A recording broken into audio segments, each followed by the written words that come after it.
Well, I think the order that might be familiar to some people would be, well, first we start with God, and God gave us a set of moral rules. So those are our rules and duties. So one moral framework relates to rules and duties. And then the second would be perhaps the rise of virtue ethics. When we think about Aquinas, interested in taking these rules and duties and trying to understand how they relate to a life well lived. And then the third would be in the Enlightenment, where we talk about outcomes and science, helping us to understand how do humans fit within nature and how do humans create better institutions, say government, to create a better world for the average citizen. So you could say that there has been this evolution from God-based duties to virtue-based ethics to outcome-based ethics. And that's a nice lineology, which makes sense, but I'm not sure I buy it. And I don't buy it because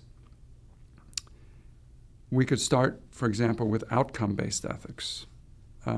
Imagine in early Jewish communities that eating pork that was tainted with some illness caused people to die.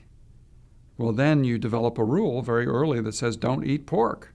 That's pretty simple. So what started out as an outcome-based ethic, how do you get people to obey it? You don't have science then to tell you that pork contains whatever that bad thing is.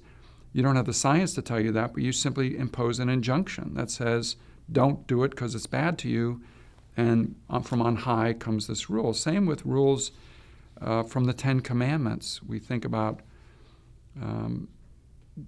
don't cheat on your spouse. Well, why not?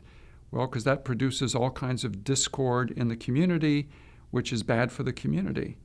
So what is an outcome-based reason for why you don't do something becomes part of your duty-based ethics. Likewise, in virtue-based ethics, I think it's impossible to separate out these things. When we talk about Adam Smith's version of virtue, it comes about through moral sentiments. How do I experience these moral sentiments is in a very personal way, but it's not my own personal moral sentiments that give rise to institutions or rules. It's the wisdom of the crowds. If everybody comes to feel that it's wrong that Doug murdered somebody, then we'll pass laws that say it's wrong to murder. So it's our empathy with the victim that gives rise to moral rules.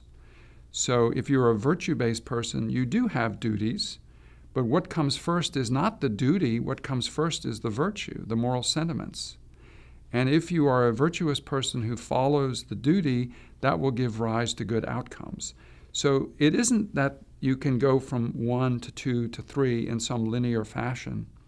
I think these are much more interconnected, and there isn't a simple way to go linearly from one to the other.